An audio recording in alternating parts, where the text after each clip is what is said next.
paz do Senhor, irmãos. Vamos ainda, irmãos, ficar uns minutos em atitude de oração. Pai querido, bendito seja, Senhor Deus, o teu santo nome. Pai, mais uma vez aqui estamos na tua casa, Pai, neste lugar que tu mesmo preparaste para nós, ó Deus.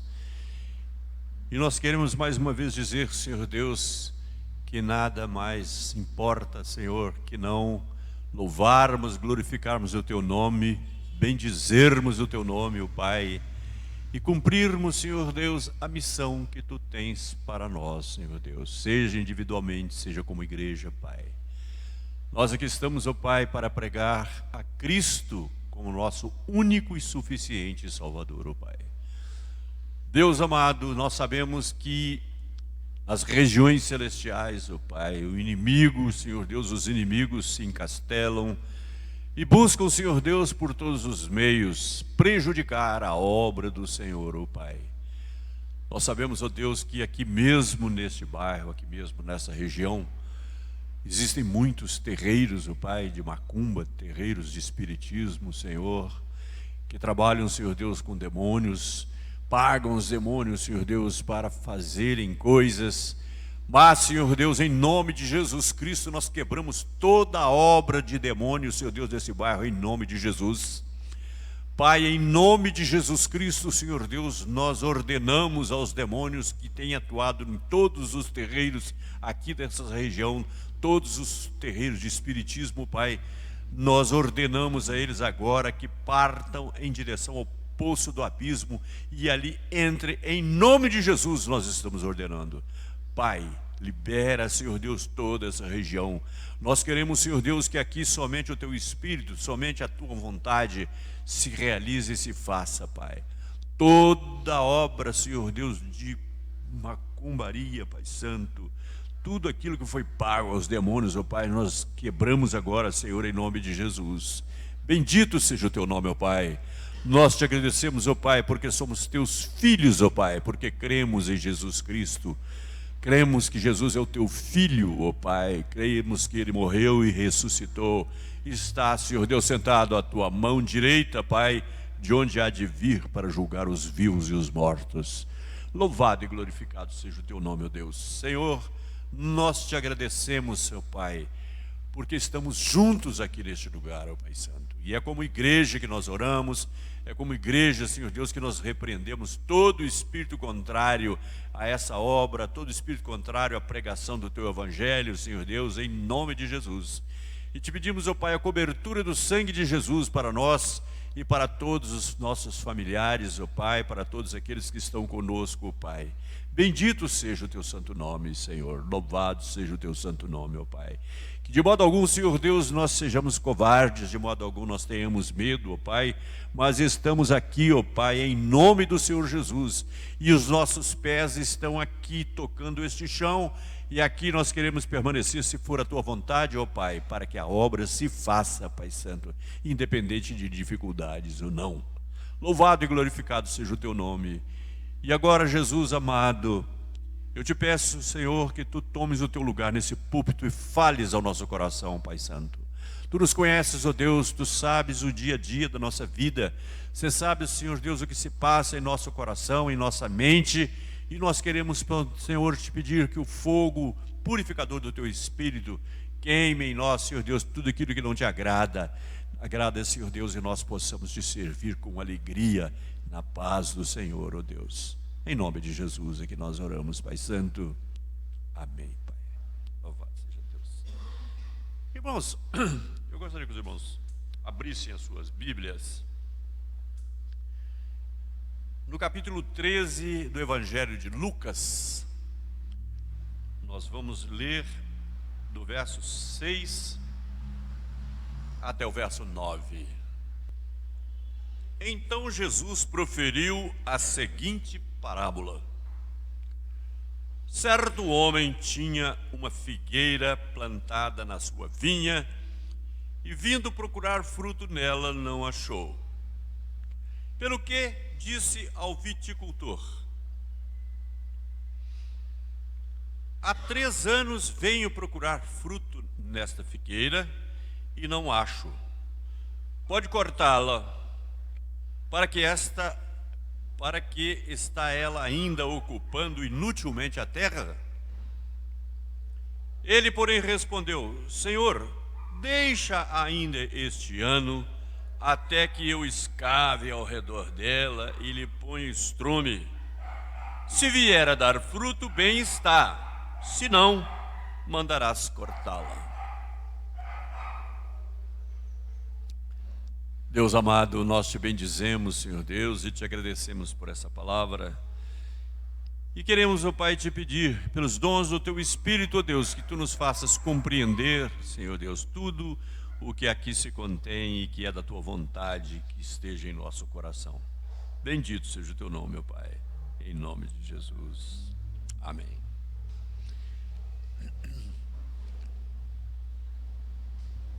Irmãos, esta parábola, e sempre que Jesus usava de uma parábola, ele não estava apenas querendo contar uma historinha para esticar um papo, para esticar uma conversa. Ele as usava para facilitar a comunicação.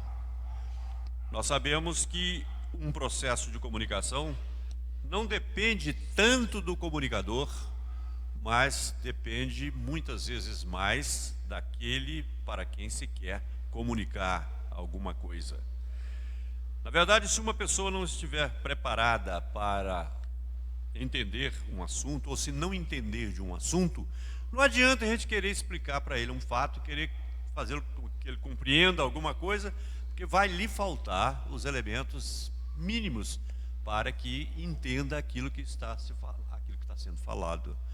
E Jesus usava com muita mestria, com muita sabedoria das parábolas, porque ele conhecia o povo, ele conhecia as profissões das pessoas, ele sabia de que as pessoas entendiam, e então ele usava de parábolas para que eles compreendessem com a experiência de vida que cada um tinha.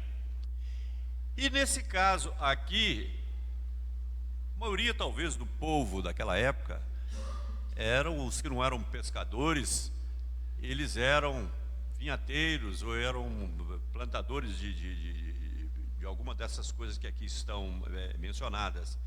Eu acho inclusive interessante aqui que ele diz claramente o seguinte: certo homem tinha uma figueira plantada em sua vinha. Ora, a vinha não é na verdade um espaço plenamente colocado para a produção de figos, de figueira. Não é que Jesus tivesse qualquer encrenca pessoal com a figueira, porque teve uma que ele amaldiçoou e ela secou de um dia realmente para o outro. Mas na verdade era uma figueira que talvez estivesse maltratada, porque quem lidava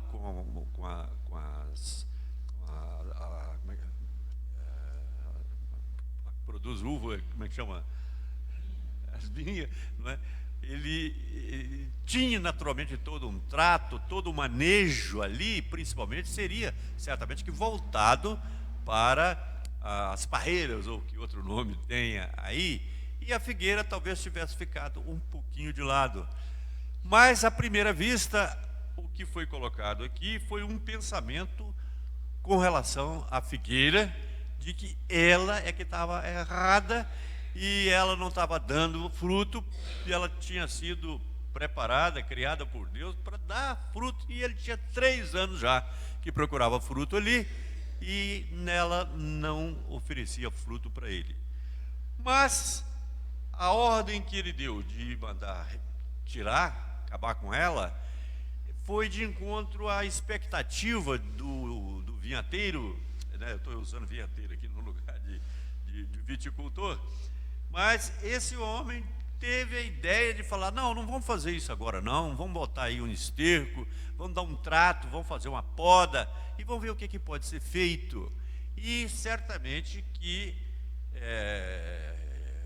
nós não sabemos aqui, a parábola não fala o que aconteceu depois, mas pelo menos era a expectativa de que havia possibilidade de, se cuidando dela vir a produzir alguma coisa. É interessante também a gente observar nessa parábola que há uma diferença profunda entre a visão do proprietário e a visão daquele homem que cuidava daquela propriedade como um todo. Era de um, todos eles tinham algum interesse, mas estavam em níveis de pensamento mais ou menos bem diferentes. Irmãos, quando nós olhamos alguma coisa meramente da perspectiva da emoção, da perspectiva daquilo que está acontecendo naquele momento exato, às vezes essa mesma emoção ou comoção pode fazer com que nós tomemos, até mesmo na igreja de Deus, nós tomemos atitudes que são muito drásticas. E pode ser que não seja a melhor.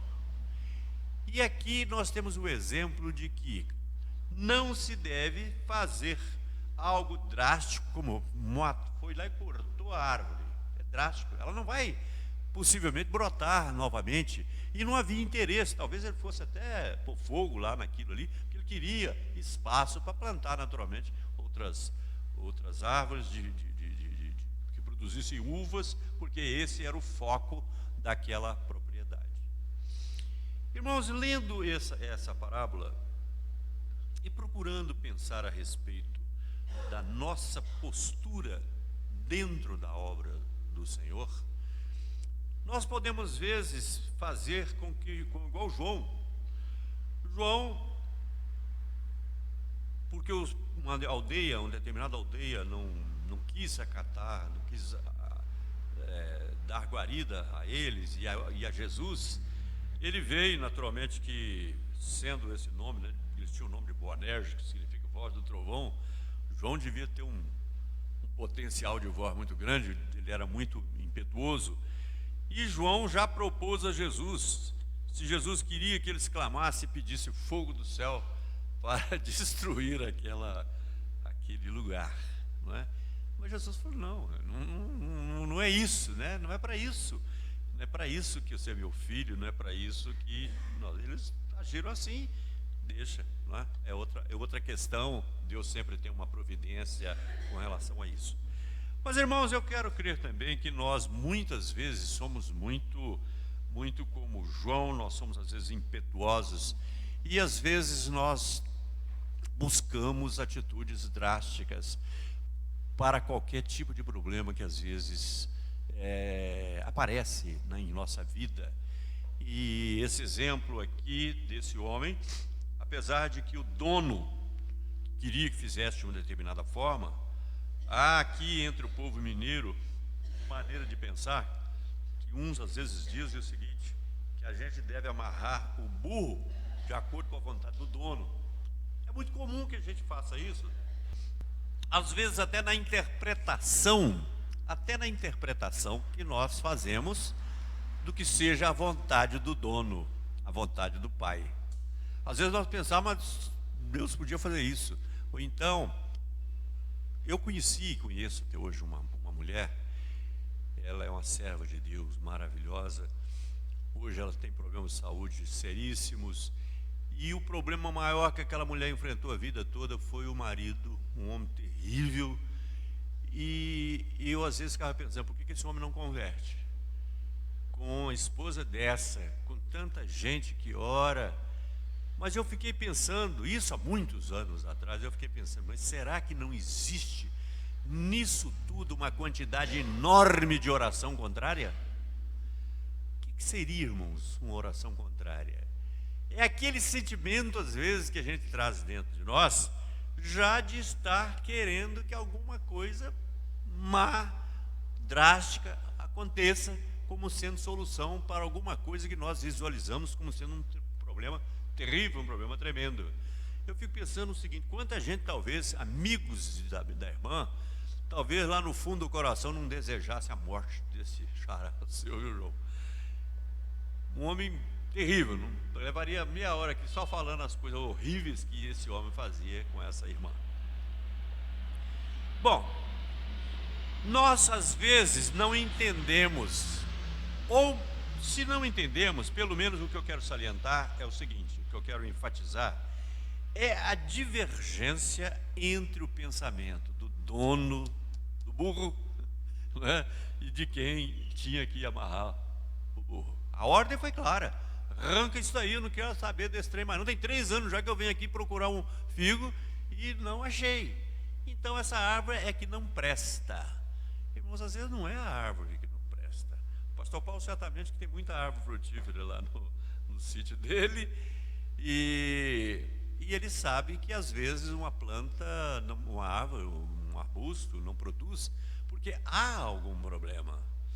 Lá no jardinzinho que nós temos lá em frente de casa, tinha uma árvore que dava, uma pequena árvore, que dava uma flor branca muito bonita, era camélia. E essa camélia durante muitos anos deu flores lindas lá. E um dia ela começou a ficar ruim, começou a acabar, e a Luz acabou descobrindo que tinha um bicho, uma lagartona, não sei o quê, que já tinha feito uma loca lá no pé.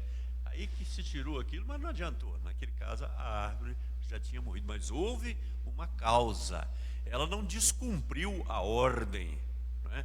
Os irmãos sabem que eu gosto muito de lembrar a maravilha da criação de Deus, que é o fato de as plantas que têm semente, ali dentro da semente tem milhares e milhares, se não milhões de informações sobre o que ela vai ser. Irmãos, às vezes eu vejo uma flor pequenininha, mas eu chego bem perto e fico olhando os detalhes, a verdadeira matemática que há ali entre os ângulos todos, a cor das tintas. De um lado a flor é de um jeito, depois ela vai mudando o matiz. Isso tudo estava contido na sementinha, coisa maravilhosa que Deus realmente faz. E eu certamente que aquela planta, ela tinha em si as informações para produzir. Se ela não estava produzindo, talvez por um outro fenômeno qualquer. E o fato de o viticultor ter ouvido com clareza aquilo que o dono do terreno havia dito, mas ele propôs fazer mais uma coisa qualquer para isso, que aí está. Irmãos, há sempre em alguma coisa uma relação de causa e efeito. Às vezes nós ficamos tão preocupados com os efeitos que esquecemos de buscar as causas e entender. Às vezes os efeitos nos machucam, às vezes o efeito é coisa ruim. Por exemplo, eu comentei com o pastor Paulo aqui outro dia, que eu estava comendo, como é que chama, aquele negócio do caju, aquela coisinha. Eu estava comendo, jogando um na boca, daqui jogando outro, e ao mesmo tempo estava preparando os remédios para eu tomar, que é uma quantidade enorme. Esse lado meu aqui é muito mais musculoso do que o de cá, de tanto só pesar remédio. E no meio dos remédios que eu tinha que tomar, tem um remédio branco, grandão, que é para ajudar aqui não importa, e eu joguei o remédio dentro da boca, mas eu ainda estava na minha cabeça que eu estava comendo uma coisa. Só pode ser que eu meti o dente no tal do comprimido, mas amargo para danar.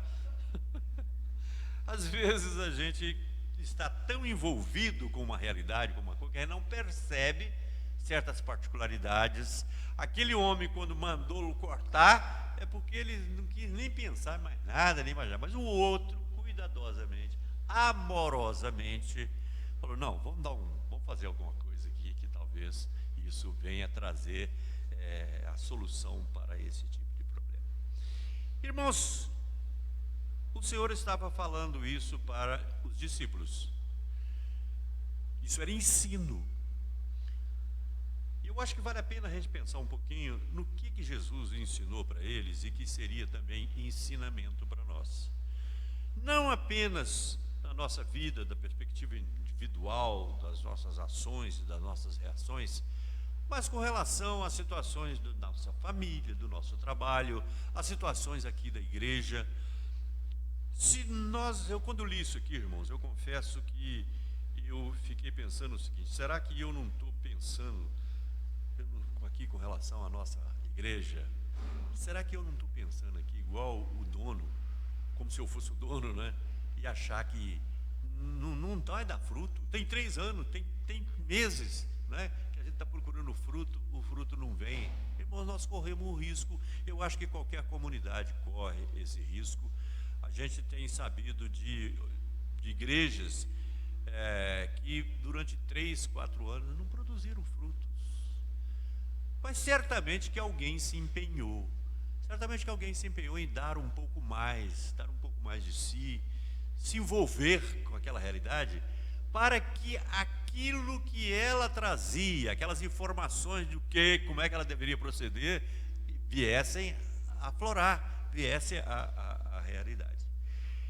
Irmãos, eu creio que quando nós pregamos o Evangelho para uma pessoa, eu creio que nós estamos passando para essa pessoa todas as informações para ela continuar. Nós vamos querer passar para essa pessoa em termos de ensinamento e até procurar induzi-la a aceitar a Jesus. Vamos orar por essa pessoa e, de uma certa forma, nós estamos passando para ela as informações de que é ser crente, que é ser servo do Senhor. Então, o que eu imagino é o seguinte, é que a nossa boa obra, a melhor obra que nós podemos fazer, é efetivamente passar para outras pessoas o que é ser cristão. Não sei se os irmãos estão percebendo o que eu estou dizendo e aonde eu quero chegar, mas que a semente para a produção de um fruto chamado novo crente, novo cristão, é o trabalho de cada um de nós. É nesse sentido que nós temos que morrer por nós mesmos, como a semente, senão ela não dá fruto.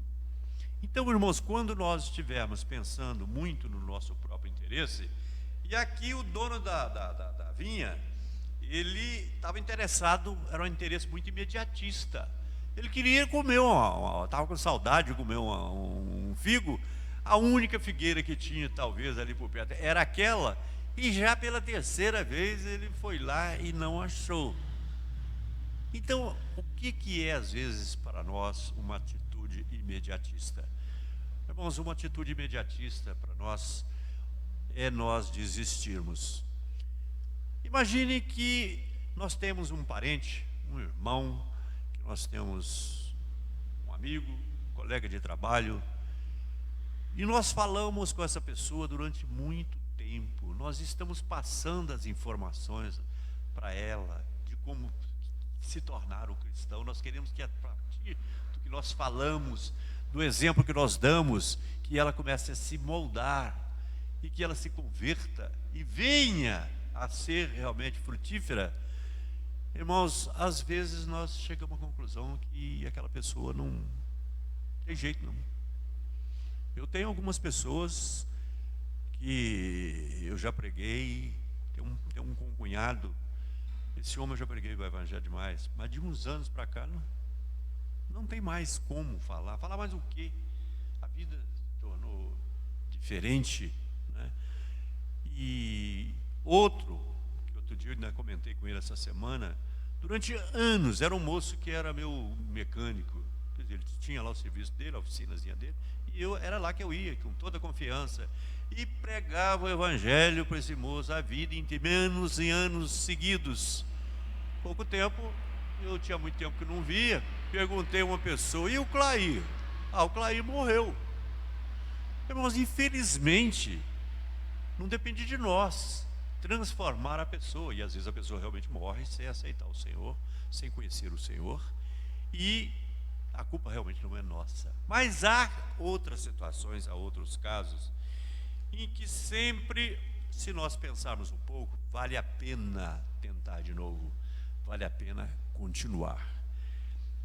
Irmãos, se nós fôssemos entendidos em figueira, e tivéssemos lá, a gente ia enfiar a colher de pau no meio e ia dizer, fulano, realmente você pode fazer isso, pode seguir, corta daquilo ali, poda, não sei o que. A gente sempre tem uma ideia, né? De médico, de louco, de agricultor, cada um tem realmente um pouco. Mas no tocante à igreja do Senhor, vamos tomar como exemplo aqui o nosso trabalho aqui, tudo que nós temos feito. Nós podemos a essa altura pelo pouco de pessoas daqui do bairro que tem vindo aqui, já vieram aqui dois problemas, né? Como está comentando com o pastor Paulo. Veio aqui um indivíduo envolvido com demônio, teve aqui o seu Hélio, né? Na semana passada, semana atrasada, que também aqui lamentou e tal, nós oramos por ele, mas não voltou. E vem a questão seguinte: vamos abandonar o seu Hélio, aquele outro homem, nós temos o endereço dele, ou nós vamos lá. Nós começamos aqui um trabalho que parece assim muito que vai ser proveitoso, que é o pastor Carlinhos. Ele é enfermeiro diplomado, tudo direitinho, tem muita experiência nessa área. Então nós nos propusemos a armar aqui uma tenda para ficar assim bem afastado da igreja, mas aqui na beirada, com abertura por aí, e 3 dias nas semanas, em horário definido, a gente fazer tirar a pressão das pessoas. Já tivemos um primeiro dia e tivemos a oportunidade de ver que as pessoas realmente se agradaram e receber o material evangelístico. Convidamos para vir aqui. Eu dei para cada um dos que tiveram nesse dia, eu dei um evangelho de João, daquele que nós temos, e falei: aqui é o evangelho de João completo, mas o dia que você vier aqui, você vai ganhar uma Bíblia inteirinha. Quer dizer, coisas assim, as pessoas ficam gratas. Nós poderíamos simplesmente desistir, falar assim: não vai adiantar. Mas como não adiantar? Irmãos, uma coisa que eu tenho falado ao longo dos anos, na minha profissão, como professor em escola superior, eu tenho falado como consultor em muitas empresas.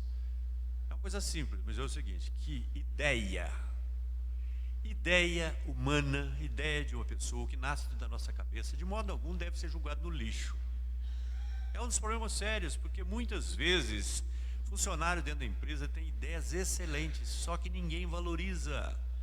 Joga-se fora uma ideia que, se fosse bem aproveitada, ia dar lucros, ia ser uma coisa fabulosa.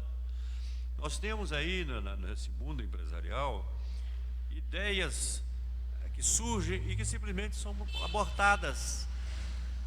Por exemplo, o Xerox é um caso típico. O indivíduo inventou esse tipo de cópia, procurou grandes empresas lá de porta em porta oferecendo, querendo vender coisa. Empresas muito grandes, nenhuma delas, como é que chama? A 3M foi consultada, não quis. A Texas foi consultada, não quis. E mais umas outras, a IBM foi procurada por ele. E depois uma empresa lá, uma tal que acaba hoje conhecida como Xerox, comprou a ideia do homem e não precisa falar mais nada, né? O que representou isso? Quem inventou, por exemplo, o mouse, quem inventou o mouse não foi quem explorou e colocou o mouse como sendo essa peça que os portugueses insistem em chamar de rato, e que todo mundo usa, e que é até inconcebível a gente pensar, né, na falta realmente do ratinho. Mas existem outras coisas assim, que no primeiro momento, devido a certos pensamentos que a gente tem, são simplesmente eliminadas as ideias, sem que elas chegassem a ser postas em prática. Eu estou dizendo isso, irmãos, porque eu gostaria que nós fizéssemos daqui para frente um esforço bem grande, no sentido de pormos ideias para fora, clamarmos ao Senhor, principalmente jejuarmos e orarmos. Irmãos, nem todo mundo pode fazer jejum de comida, de água. Eu teria argumentos enormes para justificar isso, no meu caso. Porque, como eu disse, eu estou ficando com esse lado aqui muito mais musculoso, de tanto sopesar aquele monte. Os meninos sabem a quantidade de trabalheira que eu tenho 3 vezes ao dia com a caixa minha de remédios. Mas aconteceu uma coisa. Eu pedi às pessoas lá em casa e me propus A gente não deve ficar comentando isso não, mas no caso, para poder dar um testemunho, eu quero comentar. Eu me propus especificamente jejuar até o dia 21 de março, que é uma data muito importante nas expectativas ali do Davi. A gente tem orado tanto, o Davi e o André, de jejuar até o dia 21 por eles dois. E já tem uns 3 ou 4 dias que eu venho fazendo o jejum. Mas hoje, irmãos, hoje eu amanheci com uma dor no estômago, com uma fome. E eu cheguei a começar a orar e começar a pedir a Deus para me trocar. Eu ia propor a Deus trocar por uma outra coisa que não era a questão de alimento. Mas, irmão, Deus é tão atento ao que se passa em nossa vida, é tão atento àquilo que está no nosso coração, que imediatamente eu me lembrei, não da localização na Bíblia onde é que estava. Agora eu até sei, posso até pedir os irmãos para alguém ler. Mas veio à minha mente, lá na cozinha, onde eu estava pensando nisso, estava imaginando o que eu podia fazer em troca. Veio à minha mente aquele versículo que diz: melhor é não fazer votos do que fazer votos ao Senhor e não cumprir. Me parece que é Eclesiastes 5:5. Alguém olha rápido para mim, que se for, é melhor ouvir a leitura do que apenas a memória de alguém. Então, eu achei aquilo que era uma intervenção direta e senti o seguinte: não, Deus, eu fiz, já comecei, e Deus quer que eu vá até o final, e eu vou, pela misericórdia de Deus, até o final. Irmãos, mas existem outras coisas para quem não... Eu ainda acho, inclusive vou achar mais ainda a partir desse fato que aconteceu hoje na parte da manhã, eu ainda acho que o jejum é mesmo o SPAC, esparadrapo. Eu acho que os grandes jejuns convocados na Bíblia, eles eram realmente jejuns de alimento e acredito mesmo que água. Jesus ficou 40 dias e 40 noites lá no monte. O que ele foi para lá fazer? Bom, certamente toda montanha tem uma aguinha, né, pastor? Mas eu creio que realmente Jesus estava ali fazendo jejum de fome. Porque se não fosse isso, o diabo não teria falado com ele. Deus pode transformar essas pedras em pães, não é isso? Porque ele sabia o que estava se passando com o Senhor Jesus, um sujeito forte de 30 e poucos anos, né? A idade dos varões aqui, na força, na plenitude da força, a fome que devia estar fazendo. E outras pessoas que a gente vê falar, não é? Situações iguais àquela em que o servo do Senhor lá, que eu não me lembro, não vou lembrar o nome dele agora, se é Neemias ou se é o outro, que já tinha falado com o rei que Deus era poderoso, que o Deus era com eles, mas ele ia levar valores, ia levar coisas do rei, e naquele tempo as estradas eram cheias de salteadores. Talvez na Bíblia a palavra de salteador aparece mais do que em muitos lugares, né? Porque existia naquele tempo muitos salteadores. Na Idade Média, por exemplo, esse era um problema sério que as estradas tinham, as pessoas tinham que passar nas estradas. Bom, o que ele fez? Ele ficou com vergonha de pedir ao rei uma escolta até Jerusalém, por causa disso. Porque o rei poderia dizer para ele: mas pera lá, e o seu Deus não vale nada não? E o seu Deus? Você não falou que o seu Deus é maravilhoso? Nós cantamos aqui, né? Muitos corinhos, muitos hinos que falam desse Deus maravilhoso, né? Poderoso. E então ele ficou com vergonha. O que ele fez? Os irmãos sabem. Ele convocou um jejum santo. E em outros lugares a gente vê essas convocações de jejum para uma situação de dificuldade pela qual nós temos que passar. Irmãos, eu gostaria, se os irmãos concordassem também, que nós proclamássemos um jejum santo para Deus nos abençoar e confirmar a nossa presença aqui neste bairro. O esforço foi feito, o templo está montado, está tudo aí direitinho. Mas se nós acharmos que somos o dono dessa vinha, Não vão falar, vão arrancar, vão para outro lugar, ou então vão chamar, vamos passar isso aqui para uma outra igreja, para uma denominação tal ou qual. Enfim, alguma coisa, não é isso? Alguma coisa. Mas fechar os olhos e não ver que nós estamos precisando de socorro do Senhor, para que haja uma definição de Deus, não nossa. Agora, esse texto aqui lembra claramente a nós que uma solução drástica, às vezes, não é a melhor solução.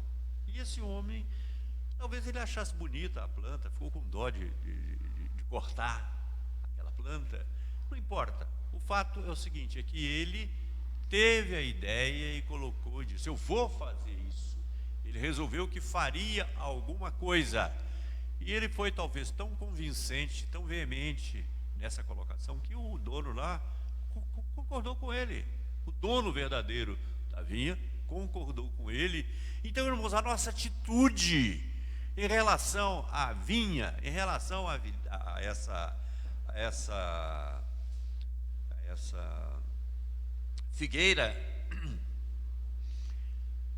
e vamos considerar aqui a nossa igreja uma videira que não está dando pelo menos o tanto de frutos que nós gostaríamos se tivesse, mas vamos considerar que nós podemos, com a ajuda de Deus, com o que nós já conhecemos, com a nossa experiência de vida, o que nós podemos fazer para que adubada, alguma coisa, enfim, talvez possa ser feita, para que tudo isso mude, e com isso, o dono, quando vier de novo, ele vai achar figo na figueira, e certamente que ele vai ficar feliz, vai ficar satisfeito, e principalmente por não ter arrancado aquela figueira.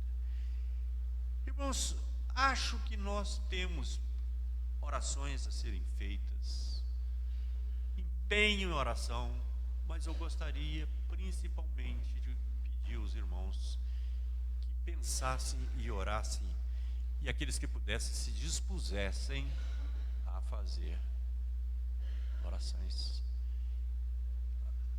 E, sobretudo, jejum e oração. Nós não devemos nos esquecer, irmãos, que essas regiões aqui da Pampulha, pela proximidade talvez da lagoa, tem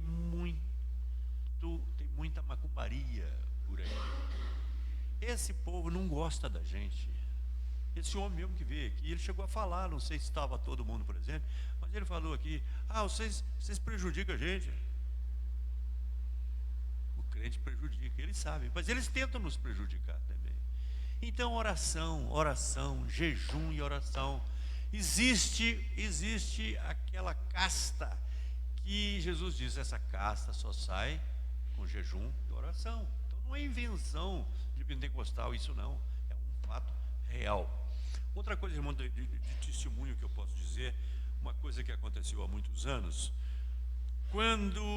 a época que eu fiquei viúvo, 30 anos atrás, teve uma senhora que foi, uma senhora crente, e que foi nos ajudar com lavação de roupa, desse polvinho miúdo lá, que sujava a roupa, e essa mulher ficou conhecida nossa, ficou amiga, de vez em quando a gente ia lá na casa dele, já tem anos que eu não vou lá e precisava ir, quero ver se vou, lá na Baronesa. E aí aconteceu um fato que ela me contou, que era o seguinte, umas mulheres lá foram numa macumbeira a pagar lá, a fazer um serviço, né, como eles chamam, contra umas donas lá, que eram crentes. A macumbeira simplesmente virou para essa mulher, segundo o testemunho dessa conhecida minha, e disse o seguinte, olha, com aquele povo ali não adianta não, porque aquele povo ali ora de madrugada. Se isso é verdade ao pé da letra, eu não sei, não posso garantir. O que eu posso garantir é que Dona Elza, que me falou isso, é uma serva de Deus, é uma mulher crente, e ela não ia inventar isso não ia inventar. E para dizer que o outro inventou e contou para ela, também eu acho que seria difícil. E não duvido de jeito nenhum, porque o macumbeiro sabe com quem ele ali, aquelas ali não adianta não. Irmãos, então, orar no monte é bom? O exemplo Jesus mesmo nos deu. Nem todos nós aqui vamos ter a oportunidade de de orar no monte. Acho que tem um monte ali perto da oitava igreja que as pessoas costumam ir lá.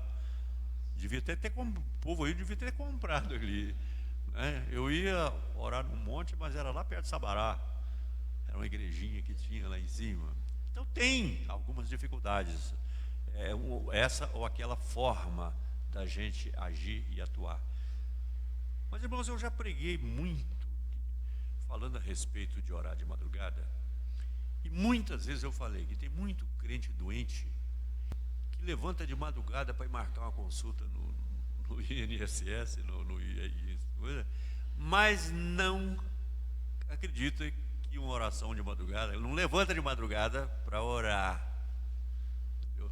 Uma das boas coisas que eu registrei da passagem do Wagner aqui conosco foi que ele disse o seguinte: ele virou que Deus teria mandado ele me dizer, e ele me disse que as minhas madrugadas não são minhas. Irmãos, eu entendi isso do jeito que eu acho que devia entender, entendeu? Então eu tenho muita necessidade, por causa dos remédios que eu tomo, de levantar também. O fato é o seguinte, que 3, 4 vezes à noite eu acordo. Hoje, por exemplo, era 3 e pouco quando eu acordei. E aí, ao invés de voltar para a cama, por exemplo, eu fui lá para a sala e fiquei lá lendo um livro importante que eu estava lendo e orando também, até que o livro caiu da minha mão. Apenas para lembrar o seguinte, que eu tenho procurado lembrar disso como sendo coisa que Deus realmente falou. Irmãos, há coisas que nós podemos fazer. Os exemplos estão na Bíblia. Nós não sabemos lidar com essa árvorezinha de coisa que não, mas nós sabemos lidar com as coisas de Deus. E é isso que eu gostaria nessa noite, irmãos, que nós pensássemos. O que eu posso fazer? Que jejum que eu posso fazer? Eu estou comprometido com um jejum, que é esse de alimentação, com esse assunto aqui dos irmãos. Mas eu já sei aqui na minha cabeça, já tem um negócio difícil para eu deixar, abrir mão por uns tempos, talvez até por uns 3 meses, e que não tem nada a ver com o caso deles, mas seria voltado aqui para a igreja. Eu tenho uma filha que tem problema com alimentação, ela também não consegue fazer jejum de alimentação. Mas ela, por exemplo, é doida com chocolate, então ela fica às vezes um período sem comer chocolate. Eu era meio contra esse tipo de coisa, mas eu andei lendo uns livros e algumas considerações sobre o jejum e acabei entendendo que, na verdade, o jejum é a abertura que a gente faz de alguma coisa que é importante para nós, e desde que a pessoa faça com uma intenção específica e assuma um compromisso diante do Senhor e não volte atrás por causa do versículo, né? Eclesiastes 5, verso 5, viu, irmãos? Eu acho que isso é o que nós podemos fazer, e vamos cuidar, irmãos, vamos cuidar aqui da nossa, aí eu procurando o nome outra vez, da nossa figueira, não é isso? Porque muitas pessoas estão por aí e elas vão ser abençoadas aqui, sem dúvida nenhuma. O que Deus tem abençoado a gente aqui, ouvindo as nossas orações, irmãos. Irmãos, eu não posso esquecer que a questão de 2 meses, talvez, eu tive internado 16 dias para arrancar 25% do meu pulmão esquerdo. Mas graças a Deus eu já tenho tanta cicatriz de tanta cirurgia que eu já fiz, que eu não ia ficar com um buraco aqui nas costas, sei lá. Foi o que? Oração dos irmãos, gente. Quantas coisas, se nós formos. Tem aquele hino, né, que diz: quantas bênçãos, quantas são recebidas da divina mão. Nós temos sido abençoados aqui. Temos sido abençoados. Por que não crer que Deus tem plano realmente para a obra? Agora, Ele é que sempre vai dizer, tira ou não tira. Mas se nós nos propusermos dizer, Senhor, faça-se a tua vontade, mas nós pedimos isso, pedimos aquilo, e comecemos a colocar em ideias, né? Fazer um evangelismo mais objetivo. A propósito, nos dias, nós vamos precisar de pessoas que estejam dispostas a um dia ou dois na semana, ou de 15 em 15 dias, que puderem sair aí com o pastor Carlos, nas visitações que ele deve fazer aí pelo bairro, levando material. Esse evangelismo. Esse trabalho aqui também, acho que nós devemos continuar, né, pastor? Aqui tem pastor Paulo, esse trabalho aqui da medir a pressão do pessoal, porque é uma oportunidade dos indivíduos virem e a gente está ajudando, cooperando, participando. Outra coisa que nós precisamos e devemos fazer é procurar conhecer melhor o bairro. Se nós pudéssemos, como nós já imaginamos fazer aqui, se nós pudéssemos sair juntos, seja de tarde, seja de manhã, seja num determinado horário, mas sair andando e conhecendo o bairro. Eu já imaginei até a gente comprar umas camisas e mandar bordar alguma coisa assim, para a gente sair, né, ficar parecendo esse povo da ciência, não sei o que vende, fala de um livro, né? E ele sai todos de branco, coisa. Não, mas qualquer coisa que nos mostrasse, que nos desse uma aparência assim, não é que eu diria, não é uniformizados exatamente, mas enfim, pode ser que isso não fosse ideia boa nenhuma. Mas irmãos, é preciso que a gente peça a Deus ideias, que a gente se disponha e, sobretudo, vamos fazer um jejum, cada um vê o que pode fazer, não é isso? E vamos orar e vamos louvar e glorificar a Deus, porque eu creio que ainda tem muita coisa maravilhosa para nós vermos o Senhor fazer aqui, nesse lugar. Amém, irmãos? Vamos ficar de pé. Senhor Deus e Pai, bendito seja o teu santo nome, ó Deus. Pai, eu quero te agradecer, ó Deus, pela singeleza dessa parábola, ó Pai. Mas, Senhor Deus, eu creio que ela tem muito a ver com o momento que nós estamos vivendo. E cremos, Senhor Deus, que Tu nos trouxeste hoje essa parábola, essa palavra, Senhor Deus, porque a Tua vontade é, Pai. E agora eu te peço, Senhor Deus, que Tu abençoes cada um dos meus irmãos, Senhor Deus. Não deixe que ninguém se esqueça, Pai Santo, daquilo que foi dito aqui hoje. Busque, Senhor Deus, na intimidade do seu quarto, Pai Santo, no momento de oração. Busque, Senhor Deus, de Ti solução, resposta, Pai Santo, para o nosso trabalho, ó Pai. É muito fácil, Senhor Deus, nós clamarmos a Ti e pedir para o Senhor fazer as coisas. Mas, Senhor Deus, nós precisamos fazer. E aquilo que Tu queres que nós façamos, ó Deus, mostra, coloca, Senhor Deus, diante de nós, ó Pai. Porque Tu podes fazer isso, Senhor Deus. Bendito seja o Teu santo nome. Louvado seja o Teu nome, ó Pai. Abençoa-nos ricamente. Perdoa os nossos pecados, ó Deus. Dá-nos direção, Senhor Deus, em tudo aquilo que formos fazer, ó Pai Santo, para a glória do Teu nome, ó Deus. Bendito seja o Teu nome. Nós entregamos a Ti, Senhor Deus, neste momento, a missão Horebe, Pai Santo, e Te pedimos, ó Pai, que Tu trates com ela e dela, Pai, da forma como Tu quiseres, ó Pai. Nós fazemos a entrega, Pai Santo, para que o Senhor possa agir com liberdade, Pai Santo. Bendito seja o Teu nome, ó Deus. Nós Te louvamos e Te agradecemos por todas as bênçãos que já recebemos aqui, ó Pai. Nós Te agradecemos, ó Deus, pelo convívio e o amor dos nossos irmãos, ó Pai, porque isso nos tem mantido juntos, Senhor. Glória ao Teu nome, Pai. Que nada que se faça, Pai Santo, que seja para a vanglória de A ou de B, mas apenas para que o Teu nome seja glorificado, ó Pai. Se conosco, ó Deus, durante toda essa semana que se inicia, que durante toda a semana, Pai, nós estejamos envolvidos, ó Pai, com a obra através de oração, através de jejum, ó Pai, através do estudo da Tua palavra, Senhor, em nome de Jesus Cristo. Amém, Senhor.